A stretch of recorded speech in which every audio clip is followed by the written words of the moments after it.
Hello, and welcome back to another Pokemon Theory, the show where 9 out of 10 doctors believe that going to the gym doesn't mean pumping iron.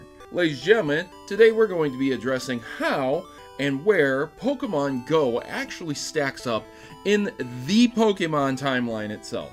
Now, I do have a few supporting bits of evidence, and I do have some wacky, crazy theories, such as Guzma ending up being Professor Willow.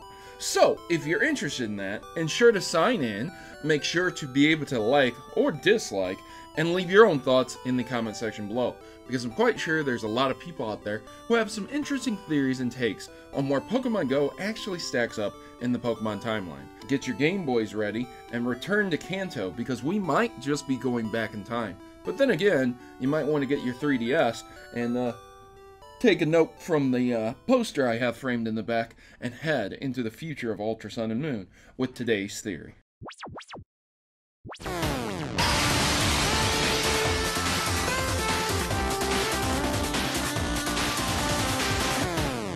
To think, somehow, in some way, shape, or form, Pokemon GO would take place before this classic right here. That's Pokemon Yellow Pikachu Edition, Gen 1. I mean, I guess there's a little bit earlier. You could go with Pokemon Green, but I mean, come on, man. The Game Boy compared to a smartphone? Wow, what a massive difference, not only in power, but what the games can do. And yet, a lot of people still prefer to play these old games as opposed to a game like Pokemon GO. Well, that's not really what we're addressing here today. What we're addressing here is Pokemon GO potentially something that occurs before Generation 1, along with a few other theories. So let me first address the Professor Willow being Guzma, because that's going to tie into the Kanto theory, and it's all going to come together. So firstly, the reason that people have come out for a long time now saying that Guzma might be Professor Willow is because of his appearance, the coloration, the style, even the way he positions himself. So, one, he has very similar looking trainers. I'm not 100% sure on that. I think Guzma is portrayed as someone who's very rebellious against the system and who doesn't conform. And that just happens to mean he's wearing some sweatpants and some trainers. Let's look at his necklace. Let's look at his outfit. Altogether, it looks very similar to Professor Willow if Professor Willow had grown up from Guzma. So, Professor Willow has glasses on his head, has a Pokeball. He's holding the Pokeball in a very similar way, and he puts his arm in the same position that Guzma does. I mean, this is just 100% concrete evidence, ladies and gentlemen. I rest my case. Guzma definitely became Professor Willow. There's a little bit of satire there, folks. A little bit of sarcasm. I know you detected it, but I mean, really, this is basically what the internet has come up with, saying that Guzma turned into Willow. Yes, okay, Guzma definitely does appear to be turning into Willow if you would look at Willow and say, he looks like a more mature Guzma. He's got the white hair, he wears his glasses on his head, and he has the same stylings and posings as Guzma does. But that's a static image. That's a static pose. Professor Willow doesn't get down on his knees a little bit. He doesn't crouch. He doesn't get low to the ground or anything like that. Maybe that's because he changed his style. Maybe that's because he's matured.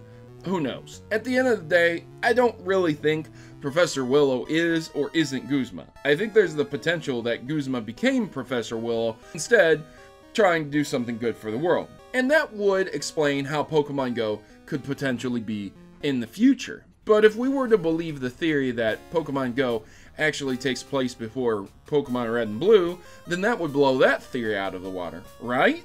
Well, not exactly, because there's a gym leader that Professor Willow also looks like, except that the gym leader is kind of an old man, so it doesn't really work in the way that someone became Professor Willow.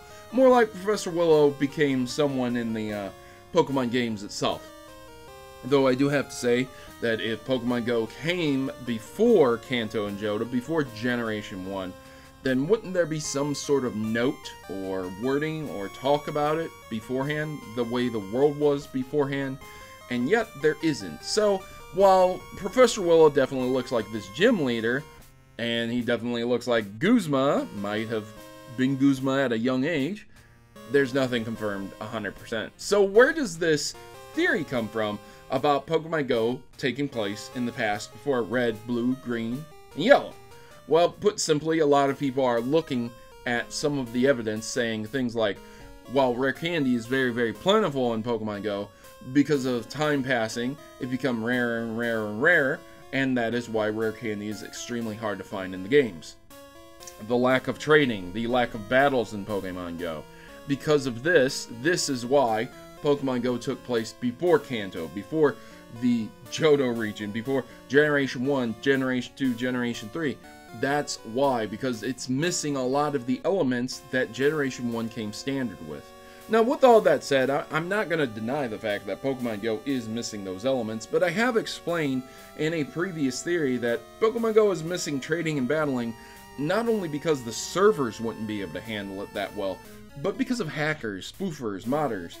I mean, when you open yourself up to trading online with the entire world, you're opening yourself up to a hacking community. And you can go on to eBay right now, and you can buy full cartridges filled with Pokemon, completed Pokedexes, programmed perfectly to bypass any catches that would catch them. Some of them aren't even perfect, and if you do trade them, you'll get caught and be labeled a hacker, and you might end up being shadow banned from Pokemon Online, being able to trade or battle or even get online sometimes.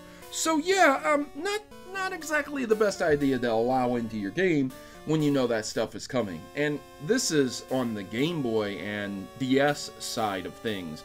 Imagine a phone as an open platform. Yeah, almost everyone knows how to do things with their phone, and there's YouTube videos showing you how. So, Niantic doesn't allow for trading, which doesn't exactly explain how this theory is supposed to work. I really can't wrap my head around this.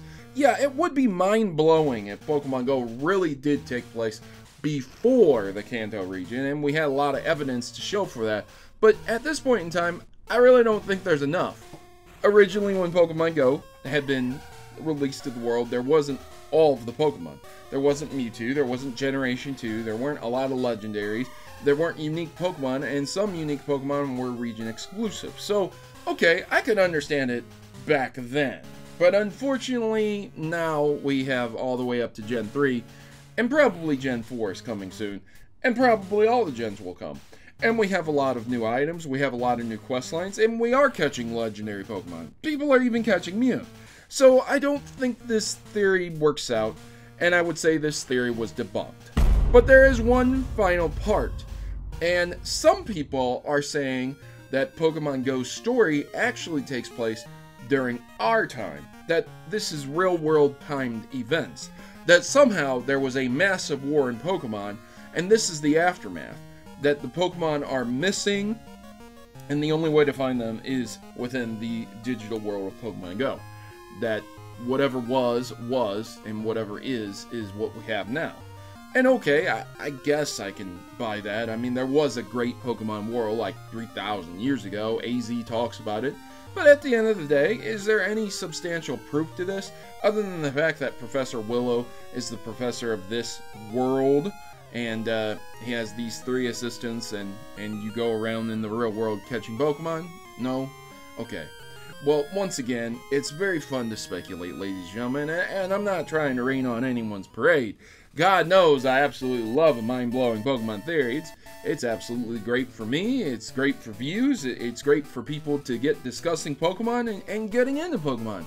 But I'm not seeing it with a lot of these theories. They're really not there. If I were a gambling man, if it was really down to me, I would definitely say that it's probably in the extensive future. Way in the future, and somehow our world crossed over with the Pokemon world. It's not outside of the realm of possibility, because there's plenty of mentions in Pokemon of real world things. Like when you're looking up Mew, there's real world entries in the journals of Mew when you're discovering Mew's backstory for the first time.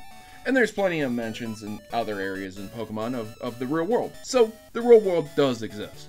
at least in Pokemon, in some way, shape, or form. So, there you go, ladies and gentlemen. I hope you guys enjoyed this video. Leave me a big like if you did. Other than that, I've been your host, Protomario, and I'm signing on. I guess I'll be playing some Generation 2 Pokemon Yellow, because Pokemon Go is Gen 1, right? Well, maybe not.